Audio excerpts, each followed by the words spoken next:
शाळा शिका, नोकरी करा, पैसा कमा, आयुष करा, पण दोन वाक्याला कधी तडा जाऊन देऊ नका. लक्ष्मी सारख्या आईच्या डोळ्यामध्ये पाणी येईल असं वर्तन कधी करू नका. आणि भगवंतासारख्या बापाची मान समाजामध्ये खाली वेळ असं पाऊल कधी टाकू नका. मुलं आणि मुली दोघांनी आपल्या आई वडिलांची इज्जत, त्यांची मान समाजामध्ये त्यांचा स्वाभिमान हे जपणं गरजेचं आहे. आणि मुलींना सुद्धा सांगणे, तुम्हाला पळून जायचं ना जरूर जा. आम्ही थांबा म्हणले नाही, तुम्ही थांबणार नाहीत. तुम्ही तुमची बुद्धी घाण ठेवलेली. पण जायचंच असेल तर लग्नातून पळून जाऊ नका, अगोदर जा. त्या बापाने काय बेतलं, किती कष्ट, किती यातना सहन केल्या, तो एक दिवस पाहण्यासाठी त्या बापाला माहिती. त्याचं काळीच 20 वर्ष तळहाताच्या फोडाप्रमाणे तुम्हाला जपले. आणि तुम्ही म्हणता माझं त्या पोरावर प्रेम आहे. बाप वैरी का? तुमचं असं 1.5-2 महिन्यातलं 2 वर्षाचं 20 वर्ष तुमच्यावर प्रेमच केला ना. तो मुलीच्या लग्नाचा दिवस पाहण्यासाठी स्वतःच्या आयुष्याचे 20 वर्ष त्यांनी मातीत घातले. तो एक दिवस त्यांनी सगळी भाजी लावून पाण्याला लावून, त्या दिवशी तुम्ही मान समाजात, कालच पेपरला बातमी, लग्नातून तुम्हाला जायचंय तर आधी मरा ना. तो एक ही मुलींना सांग, मुलं सुद्धा, अरे त्या बापाने आपलं जीवन घडवण्यासाठी काय खस्ता खाल्ल्यात आहे बघा. त्या आईच्या चेहऱ्याकडे, डोक्याला तिच्या तेल नाही, 3 रंगाचं लुगडं निसते, चप्पल फाटली तर फडक्यानं बांधते, ती रात्रीचं कालून सकाळी गरम करून खाते. का तर तुमच्या शाळेची फी भरायची. मंगळसूत्र काय काय आहे घाण ठेवलं पोरांच्या शाळेचे, पोरीच्या शाळेच्या फी भरण्यासाठी. आणि मूर्खांच्या नादी लागून अक्कल घाण ठेवून तुम्ही आयुष्यात चुकीचे निर्णय घेता. लाज वाटत नाही का आई बापाची मान समाजात खाली घालताना? जरा स्वाभिमान जरा ठेवा. ज्ञानोबा तुकोबांच्या राष्ट्रातल्या पण माणसं, सावित्रीच्या, अहिल्याच्या, जिजाऊ मातेच्या, झाशीच्या राणीच्या तुम्ही लेखीत असे चुकीचे निर्णय घेताना जरा त्या आई बापाचा चेहरा डोळ्यासमोर आणा. आणि केस जर पकडण्यात आली, पोलीस स्टेशन समोर उभा केलं तर पोलीस डायरेक्ट निर्णय देत नाही. ते आधी मुलीला विचारते, तुला या मुलासोबत जायचंय का बापासोबत जाय? तुझ्या जवळचा व्यक्ती कोण आहे? ती म्हणते मला बापासोबत जायचं नाही, मी ह्यांना ओळखत नाही, मला मुलासोबत जायचंय. 20 वर्ष जपलेल्या बापाला तू ओळखत नाही म्हणते. काय त्या बापाचं काळीच चिरत असेल? हे घडलेल्या घटना आहेत. याचा जरा आचार विचार प्रत्येकाने आत्मचिंतन करा. आम्ही सांगायचं, तुम्ही ऐकायचं. तुम्ही एवढे बुद्धू नाहीत. बाकीच्या मूर्ख गोष्टी तुम्हाला सांगावं लागत नाही, चांगलंच बरं सांगावं लागतं. आमच्यापेक्षा तुम्ही ज्ञानीत हे सांगण्याचा विषय का? तुम्हाला बाकीचे बरं निर्णय तडका फडके घेता येतात. आणि आम्ही सांगायचं, तुम्ही मूर्ख आहेत का? इतके बुद्धू आहेत का तुम्ही? आमच्यापेक्षा लई तुम्ही उघडून पेलायत महाराज. म्हणून वाक्य सांगतो, मुलं आणि मुली, प्रत्येक वेळेस मुलाची चुकी धरू नका. मुलीने सुद्धा आपलं पाऊल कोणत्या दिशेने जातंय याचं प्रत्येकाने आत्मचिंतन करा. विडल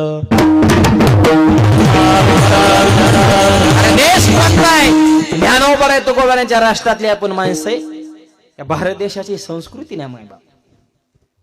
पवित्र ते कुळ पावन तो देश, जेते हरेचे दास जन्म घेते, असा पवित्र भारत देश. त्या भारत देशाचं नाक म्हणजे महाराष्ट्र आहे. महाराष्ट्र ज्यांनी घडवला ते छत्रपती शिवाजी महाराज. आणि राजेंवर ज्यांनी संस्कार घडवले राष्ट्रमाता राजमाता जिजाबाई साहेब. कसे घडलेत राजे? माझी जाऊने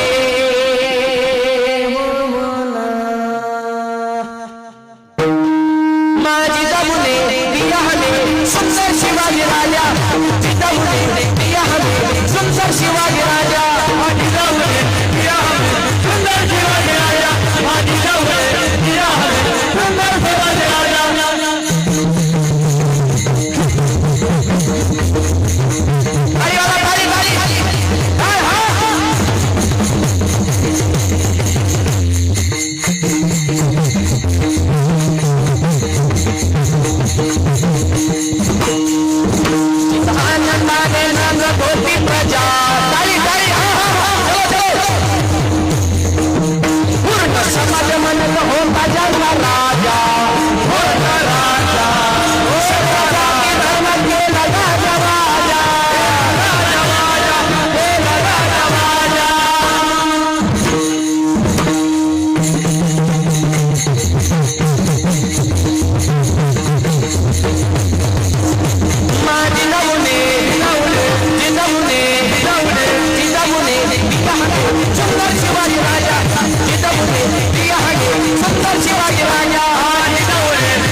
वजनदार राष्ट्रातले आपण माणसं.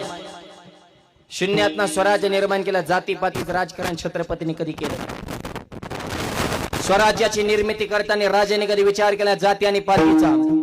मावळ्याच्या तलवारी पुढे नकरा चलत होता 7.5 लढायला जाताना मावळ्याने कधी विचार केला दिवस आणि रात्रीचा?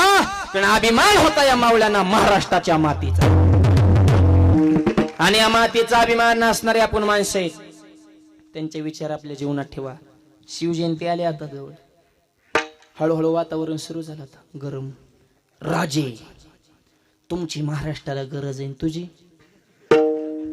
राजेंची गरज आहे हे सगळ्या जगाला मान्य आहे. पण तू नेमका कशासाठी आलाय बा? तू फक्त वाटल्या मोकळ्या करायला, ढाबे मोकळे करायला, आई बाप हाणायला, गावात भांडणं करायला, डीजे वाल्याला घाबरायला का? तू फक्त धिंगाणा करण्यासाठी तुझा जन्म आहे का? तुम्ही मावळे छत्रपतींचे राजे जन्माला या, राजे येतील, तुम्ही मावळे तो व्हा. त्यासाठी 3 वाक्य ऐकत तरुण युवकांनो. कष्टाच्या आणि परमार्थाच्या जीवनामध्ये सोडा तुम्ही लाज, धंद्याला नम्रतेचा चढवा साज, जीवनामध्ये नीतीची आखून ठेवा तुम्ही बाज. असा संकल्प धर्माच्या मंडपाखाली करा तुम्ही आज. थोड्या दिवसामध्ये तुम्हीच असाल छत्रपती शिवाजी महाराज. शिवाजी महाराज म्हणजे या विश्वाला लाभलेले अतुलनीय वरदान आहे मायबाप. याचं कारण सांगतो. दूरदृष्टी किती असावी, आणि दूरदृष्टीचा राजा म्हणून संपूर्ण जगानं छत्रपतींकडे पाहिलेलं आहे. इंग्लंडची राणी एलिझाबेथ, तिने त्याच्या आत्मचरित्रात लिहिलंय की असा राजा जर आमच्या देशात झाला असता, आम्ही जगावर नाही, आम्ही दुसऱ्या ग्रहावर सुद्धा राज्य केलं असतं. इतका दूरदृष्टीचा राजा तुमच्या महाराष्ट्रात झाला, पण तुमच्या राजाची तुम्हाला किंमत केली. तिने डायरेक्ट वर्णन केलंय. कारण इंग्रज शिवाजी महाराजांच्या काळातच इथं येत होते, पण छत्रपतीने ओळखलं होतं ही जात खतरनाक आहे. व्यापाराच्या नावाखाली येणं हळूहळू राज्य करायला त्यांना असे कर बसवले, असं लायकीतच ठेवलं होतं मायबाप. राजे होते तोपर्यंत वळवळच नाही, आणि नंतर मग हळूहळू राज्य मायबाप त्यांनी वाढवत नेलं. दूरदृष्टी मायबाप. आणि सगळ्यात महत्वाचा विषय एवढा असून सुद्धा वारकरी संप्रदायाविषयी इतकी तळमळ. तुकोबारांना आपलं गुरु मानलं. भक्ती शक्तीचा संगम म्हणजे छत्रपती शिवाजी महाराज आहे. आणि त्यांनी जातीपातीचं राजकारण कधी केलं नाही. 18 पगड जातीतली मावळे एकत्र केले. संत महापुरुष यांनी जातपात कधी पाहिली नाही. हे सध्या महाराष्ट्राचं जे जातीपातीचं वातावरण चालू झालं ना, ही महाराष्ट्राची व्याख्या नाही. आणि महापुरुषाला जातीत वाटून घेणं हा त्यांच्या विचाराचा अपमान आहे. भगवान बाबांनी सुद्धा तळागाळात समाजातला शेवटच्या घटकापर्यंत ज्ञानाची गंगा पोहोचावी यासाठी कार्य केले. कोण भगवान बाबा? 5 कर्मेंद्रे, 5 ज्ञानेंद्र नाकराव मन यांच्यावर ज्यांचा होता ताबा, आणि वारकरी संप्रदायाचा ज्यांनी शोधून काढला गाभा, त्यांचं नाव संत भगवान बाबा. संतांनी जातीपुरतं मर्यादित काम केलेलंच नाही. वामन भाऊ असतील, अहिल्यादेवी होळकर असतील, आदी करून सर्व या महाराष्ट्राच्या, भारत देशाच्या मातीमध्ये झालेले महापुरुष, त्यांचं कार्य कोणतं? सगळ्याला सोबत घेऊन यारे यारे लहान थोर. पण आपण आपली बुद्धी त्यांच्यावर लादितोय आणि त्यांचे तसे विचार होते असे दाखवतोय. हा त्यांच्या विचाराचा अपमान आहे. सगळ्यांनी एक राहा. जातीपातीचा विचार आपल्या अंतःकरणाला शिवू देऊ नका. ही फक्त एवढी एक जागा आहे महाराष्ट्रात, वारकरी संप्रदायात त्याचा विचार नाही. आज एवढा हजारो समाज आहे, एका जातीतले आहेत, एका पंथातले आहेत. मांडीला मांडीला बसलो. ज्ञानोबा तुकोबाची कृपा, महाराष्ट्राच्या मातीचं हे खरं वैभव आहे मायबाप. 10 लाख वारकरी माऊलीच्या सोबत आहे. कधी जातीचा दाखला विचारला कोणाला? नाव सोडा, आडनाव सोडा, माऊली शिवाय बोललं नाही. माऊली या, माऊली बसा. एवढी एक जागा इथं हजारो माणसं सगळा द्वेष मत्सर सोडून एकत्र धर्माच्या मंडपाखाली येतात. दुसरीकडे माणसंच कुठे एक होत्या. ते जत्रेला भांडण, यात्रेला भांडण, सगळ्याला बी पैसे देऊनच आणावं लागतात. ती परत बोंबाल त्यात 500 नाही ठरलं 300नच दिलं. ज्याने सभा ठेवली त्याचा कार्यक्रम वाजवून टाकतात. लोक काय इतकी सुतात आहेत का? पण हिथं कसे बसले ते शिस्तबद्ध, प्रेमानं, उत्स्फूर्त सहभाग, हे संप्रदायाचे विचार आहेत. म्हणून एक राहा. ज्या कुटुंबात एकी असते त्या कुटुंबात गावात वजन असतं, आणि ज्या गावात एकी असते त्या गावाच्या तालुक्यात वजन असतं. म्हणून एकीला किंमत आहे. आणि घरामध्ये सुद्धा एक विचार ठेवा. 4 भाऊ जर एकत्र असतील तर गावात सुद्धा धबधबा, चौघ पण एकत्र आहेत बरं का. नादी लागून झपकी होते ना आपल्याला. मेजॉरिटीला किंमत आहे ना, एकीला किंमत आहे मायबाप. त्याच्यामुळे घरात एक विचार ठेवा. आणि यासाठी मग ब्राह्मण काकाला सुद्धा नेहमी सांगणं असतं, लग्न जमवताना मुलाची आणि मुलीची पत्रिका नाही जुळली तरी चालेल, पण सासूची सुनाची पत्रिका जुळते का हे आधी बघा. खरं ह्यांची कुंडली जुळली पाहिजे. पोराचं काही नसतं वय, त्याचे कसले बी असू द्या समजूनच त्याचं लय हाल होतात. ते आईकडे गेले की आईसारखंच बोलतो, बायकोकडे गेले की बायको सारखंच बोलतो. आईला म्हणतो तुझंच खरंय, बायकोला म्हणतो तुझंच खरंय, दोन्ही संघ आले की म्हणतो बाहेरच बरं आहे. मरण का त्याचं लय हाल होत्यात. आईला बोलावतं बायकोला राग, बायकोला बोलावतं आईला राग, मित्राला फोन करावं तर ती प्यायला पैसे मागत येतात. म्हणजे एक कुठं नाही का, ती चहूकडूनच हँग झाले, त्याला काही सुधारणा नाही. त्या मुलांना 3 वाक्य सांगतो, आईची करा उपासना, पत्नीची करा जोपासना आणि व्यसनापासून दूर ठेवा तुमची वासना.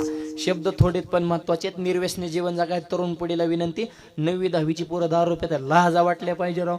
आणि आई वडिलांनी बी जरा पोरावर दबाव ठेवा. दहशत असल्या बापाचा चळ चळ कापलं पाहिजे पोरा बापाला. बापच सुद्धा तर राहिले नाहीत आता तर पोरं कोणाला भेटते. परवा पोरग 10वीचं पण माझ्या पुढे गुटक्याच्या पुढे पडले. म्हणजे खाऊ नको, गप बसा महाराज, आम्हाला सांगू नका, आमचं आम्हाला चांगलं कळतं, जास्त खा पण पूल नको म्हणलं. आणि म्हणलं मी माझ्या बापाला भेट नाही, तुम्हाला भेटतो काय गुटखा खाता. तेवढ्या त्याचा बापाला की मुठी दाबल्या मुठी मागं लपवलं. मी म्हणलं का रे बापाला भेट ना, का भिहाला? भिलो म्हणून मुठी लपवलं नाही, ह्याच्यातला निम्मा गुटखा बाप मागवतो म्हणून मागं लपवलाय. धन्य माता पिता तायाच्या. काय पोराकडून अपेक्षा करायची? मंदिरात म्हातारे पत्या खेळतात म्हातारी माणसं, आणि ती परत मोबाईल, त्या तरुण पिढी बिघडली. तुम्ही पत्या खेळता आणि मारुतीला राणी दाखवता, त्याचं काय करायचं? तू आधी नीट राहना. तू अरे तू का म्हणे अंगी व्हावे ते आपण, तरीच आधी आपण नीट राहावं, परिपूर्ण व्हावं, मग दुसऱ्याकडे बोट करावं. नुसती पिढी बिघडली. अरे पिढीचं बघू ना, पण तुम्ही काडी करू नका ना मंदिरात बसून. त्याने आपले आचार विचार याचं कळलं पाहिजे. निर्व्यसनी जीवन जगा, कुटुंबात एकी ठेवा, धर्म टिकवा, दुसऱ्याच्या धर्माला नावं ठेवू नका, पण